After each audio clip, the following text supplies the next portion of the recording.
Yuk, kembali lagi di Fans Bola Uncensored edisi Serie A, di mana Inter Milan berhasil mengalahkan tim ibu kota AS Roma yang akan kita bahas secara detail, nggak terlalu detail lah di laga ini. Kita aja lah langsung kita ke laga pertama, teman-teman. Di sini ada Lecce yang draw aja lawan Sassuolo, nggak banyak yang bisa diceritain. Sayangnya JIZ harus tertahan lewat klub promosi, sama-sama klub promosi ya, Lecce. Kosong-kosong lagi sempat didis juga sebenarnya buat Serie A untuk matchday kemarin karena terlalu banyak matchday yang berakhir dengan kosong kosong. But kita akan bahas tipis. Selanjutnya ada AS Pisa yang juga draw lawan Hellas Verona dengan skor kosong kosong juga. Dan laga lainnya itu ada Torino menghadapi Napoli yang mana Torino berhasil menang melalui gol mantan pemain Napoli itu Giovanni Simeone. Sayangnya ini agak bingung juga katanya memang Giovanni ini pemain pinjaman dari Napoli dan juga kiper dari Napoli adalah Vania.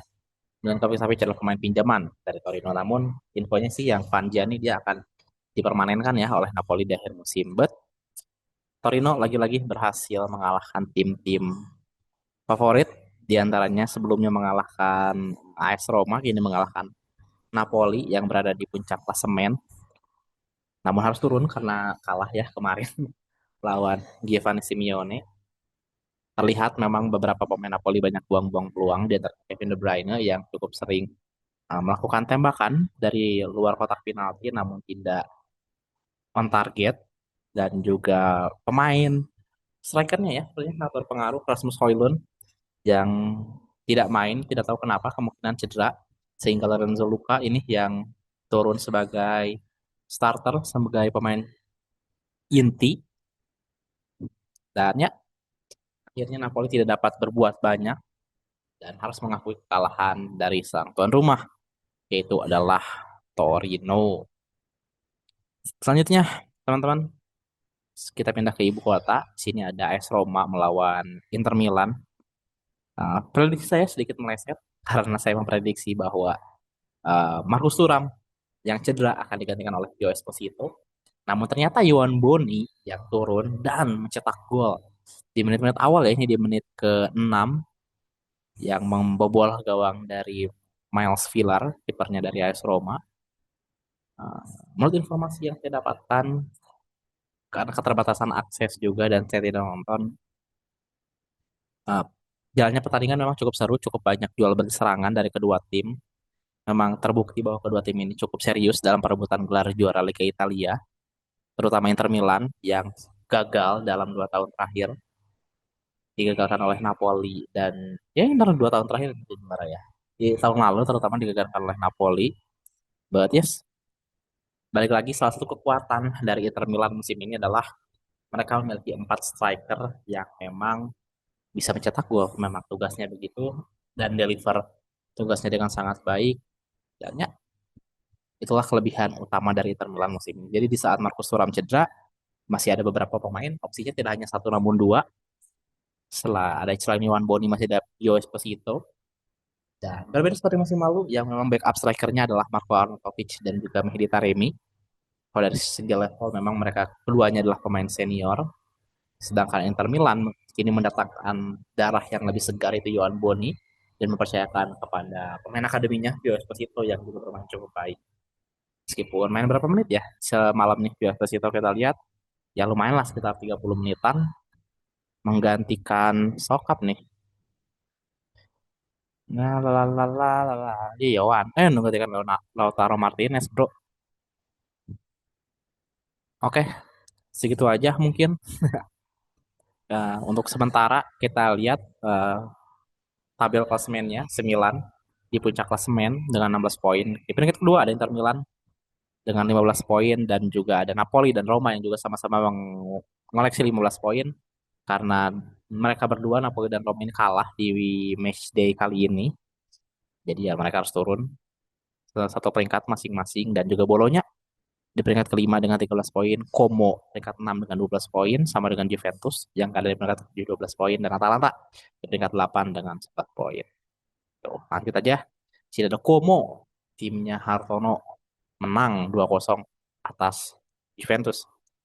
Tim asuhan dari Cesc Fabregas ini lagi-lagi mengejutkan uh, Liga Italia, bahkan dalam suatu conference pers ada yang menarik dari Igor Tudor, pelatih Juventus mengatakan bahwa Como merupakan adalah fake small club.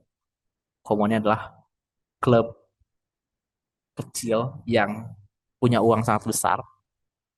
Dan kalau kita lihat memang arah investasi klub dari Como cukup baik, mengatakan banyak pemain muda, misalnya di Kopas, lalu juga Jesus Fernandes, dan beberapa pemain lainnya seperti Asane Diao, lalu juga mengatakan pemain berpengalaman seperti Sergio Roberto, lalu juga ada Diego Carlos, Moreno, but yes, Alvaro Morata belum selesai.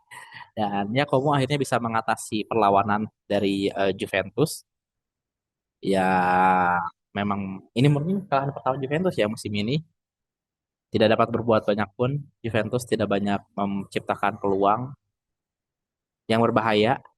Sehingga Como akhirnya dan sang Starboy-nya, sang wonderkid-nya Nico Pas berhasil mencetak gol krusial yang menutup kemenangan Como dengan skor 2-0. Menariknya, di laga semalam ini ditonton beberapa legend, di antaranya ada Arsene Wenger, Thierry Henry, dan juga Rafael Varane yang turut menyaksikan dari pinggir lapangan. Dan ya, Como sepertinya akan menjadi kekuatan baru Liga Italia jika memang arah klubnya seperti ini, terus melakukan investasi di pemain muda, terus percaya kepada pelatihnya saat ini dengan filosofi bermainnya.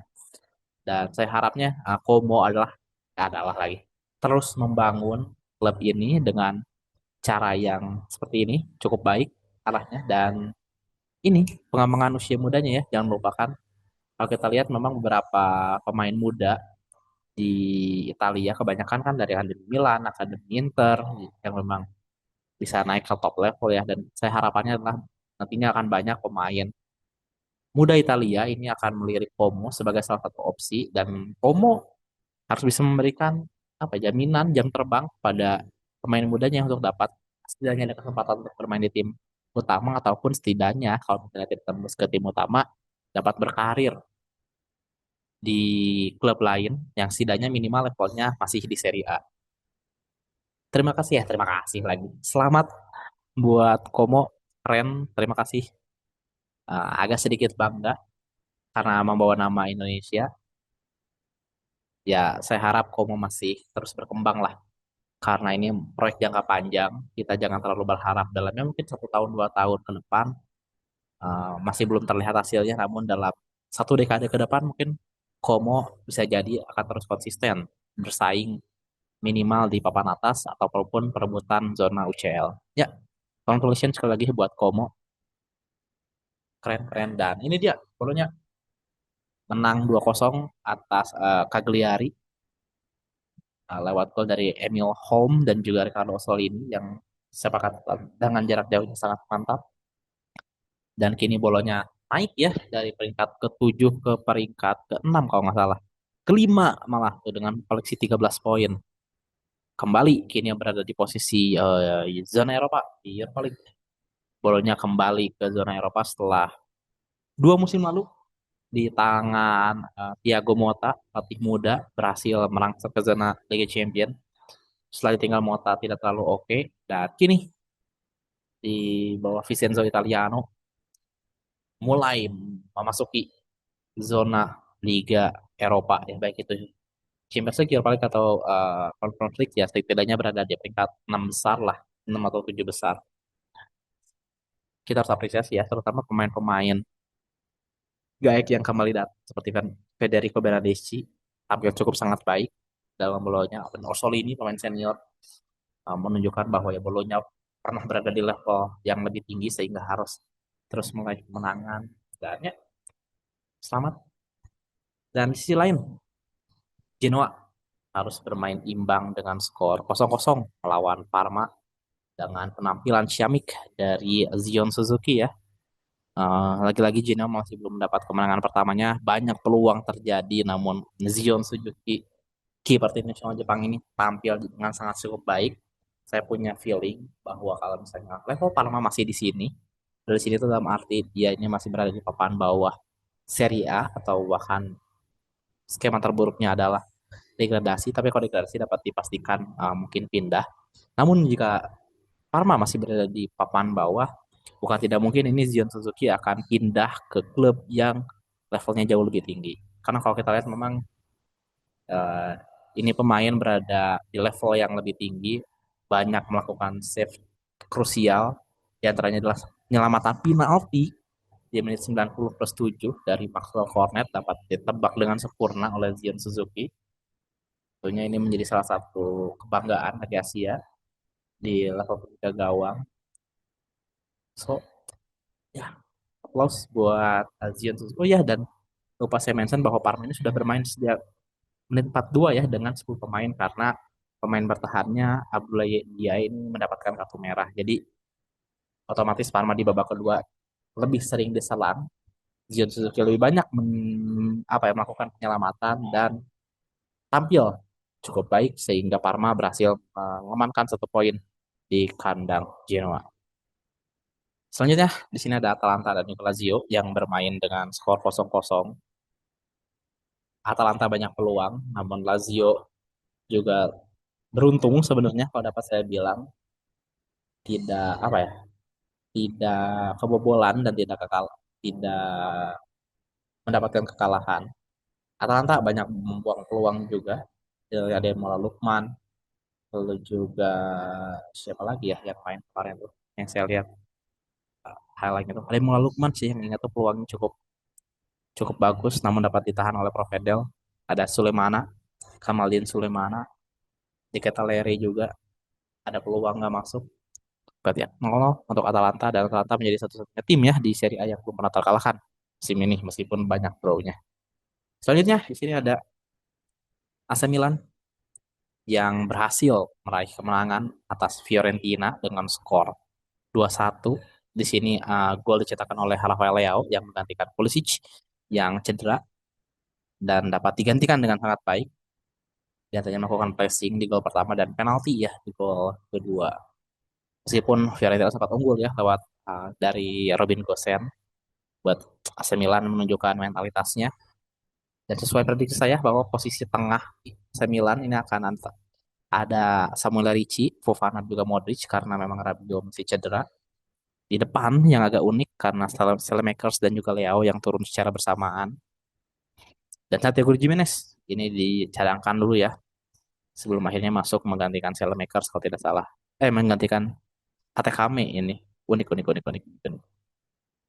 Jadi Makers ke kanan, Santiago Gimenez masuk ke depan. Berarti yes, AC Milan akhirnya menang 2-1 dan mengantarkan mereka ke peringkat pertama sementara Serie A. Happy ya sebenarnya fans AC Milan setelah tidak percaya dengan siapa sih Allegri, namun Allegri ternyata deliver dengan sangat baik dan ya sementara ini AC Milan berada di puncak klasemen. Sementara selamat buat AC Milan dan juga selamat buat Inter Milan yang memenangkan partai besar. Dua Milan kini berada di peringkat 1 dan 2. Ini menarik per duel antar dua Milan untuk memperebutkan gelar Serie A. Namun masih ada Roma, Napoli, dan juga Juventus yang mengincar mereka jika mereka lolos. Oke, sekian. Terima kasih sudah menyimak. Goodbye.